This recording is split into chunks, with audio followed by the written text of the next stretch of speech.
Huwag kang magbiro ng ganyan, Emma. Seryoso ako. Kaya wag mo akong pinagloloko. Oo, Myla, umiibig ako sa'yo. Kaya hindi ko kayang mahalin si Renz.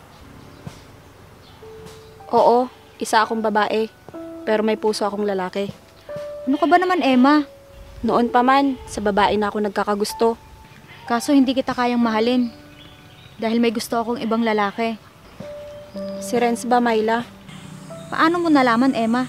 Nakikita ko kasi noon sa mga titig at tingin mo sa kanya na gusto mo siya.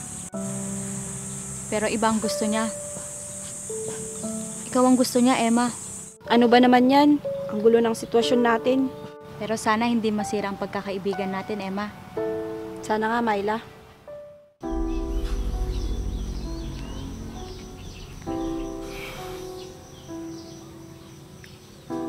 Tagal naman ni Myla. Renz, kanina ka pa ba? Oo. Bakit ang tagal mo? May ginawa pa ako sa bahay. Ano ba yung sasabihin mo? Nakausap mo na ba si Emma? Oo, pinuntahan ko siya nung nakarang linggo. Totoo bang may kasintahan na siya? Ang sabi niya, wala naman daw siyang kasintahan. Bakit sinabi niya na may mahal na daw siya? Kaya ayaw niya magpaligaw. Oo, Renz, kaya nga ayaw niya sa'yo eh. Sinabi ba niya kung sino yun? Oo, sinabi niya. Pwede ko ba malaman kung sino yun? Huwag mo nang alamin, Renz. Baka masaktan ka lang. Sige na, Myla. Para alam ko kung anong gagawin ko. Huwag na nga eh. Bakit ba ang sungit mo? Ang kulit mo kasi. Sandali lang, Myla. May papakiusap pa sana ako sa'yo. Ano naman ba yun? Baka pwede mo akong tulungan sa panliligaw kay Emma. Ano? Gagawin mo akong tulay? Oo, Myla. Sige na. Ang sakit naman ng ginagawa mo sa akin, Renz. Alam mo namang mahal kita, di ba? Tapos, magpapatulong ka sa panliligaw mo kay Emma? Sinabi ko na sa'yo noon, di ba? Nakapatid lang ang turing ko sa'yo. Bahala ka na nga sa buhay mo. Myla! Myla!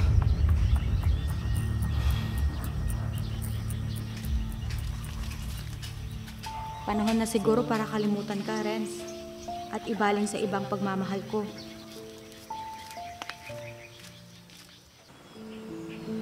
Emma, sigurado na bang mag-abroad ka? Baka sakaling magiba naman yung takbo ng buhay natin. Bakit kasi ayaw mong tanggapin yung pag-ibig ni Renz? Ang bait naman ni Renz. At may magandang trabaho. Tay naman, hindi ko nga po siya gusto. May iba po akong mahal. At sino naman yon? Emma? Andyan na yung kaibigan mo. Sige, alis muna ako. Sige po, Tay.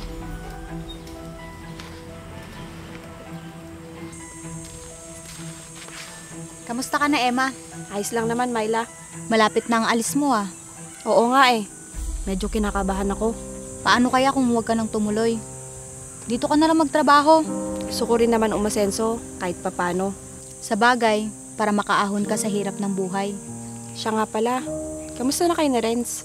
Anong kamusta? Hindi pa ba siya nanliligaw sa'yo? Emma, ikaw ang gusto niya. Pero ikaw yung gusto ko. Sa lalaki ako nagkakagusto. Kaya hindi kita kayang mahalin.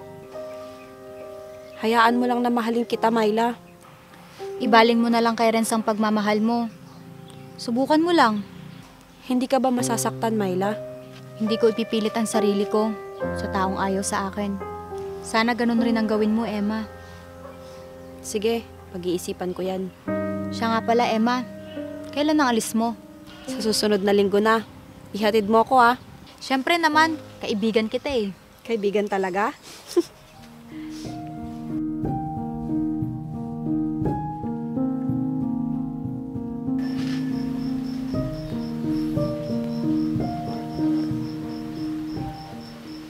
Si Myla yun ah. Myla!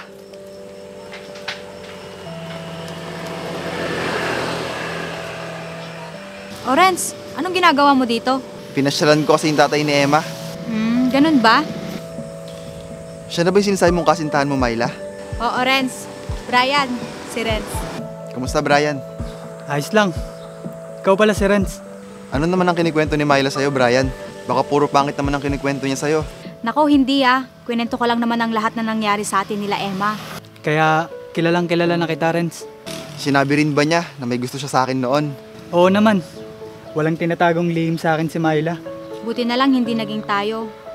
Dahil doon, nakilala ko si Brian. Sabi ko naman sa'yo eh. Mahanap mo rin ang lalaking para sa'yo. Masaya ako para sa inyong dalawa. Siya nga pala, Renz. Sabi ni Emma, nanliligaw ka na daw sa kanya. Oo, palagi na kami nag-uusap. Masaya ako para sa inyo, Renz. Salamat, Myla. Sana sagutin na niya ako pag uwi niya para pakakasalan ko na kagad siya. Kasal agad? Oo naman, para makabuo na kami ng isang pamilya. Sige na, Renz. Alis na kami. Tara na, Brian. Sige na, Renz. Alis na kami. Sige.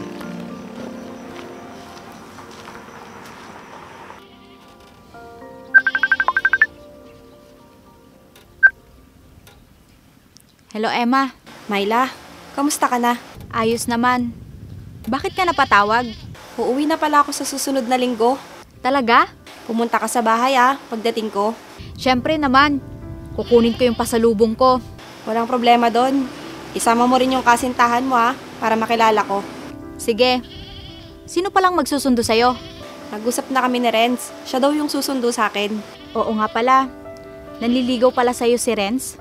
Nasabi na pala niya sa'yo? Oo, kanina. Palagi daw kayo nag-uusap. Alam mo, Myla, masaya ako pagkausap ko siya. Kaya sagutin mo na pag uwi mo dito. Ganun na nga ang gagawin ko pag uwi ko. Masaya ako para sa inyo ni Renz. Salamat pala sa mga tulong at payo mo sa akin noon. Siyempre, magkakaibigan tayo. Sige na, Myla, may gagawin pa kasi ako. Sige, mag-iingat ka palagi dyan.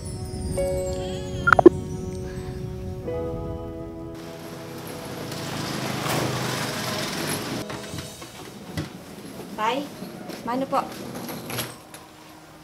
Mano po, Tito? Salamat at naging ligtas ang biyahe mo. Maupo muna kayo.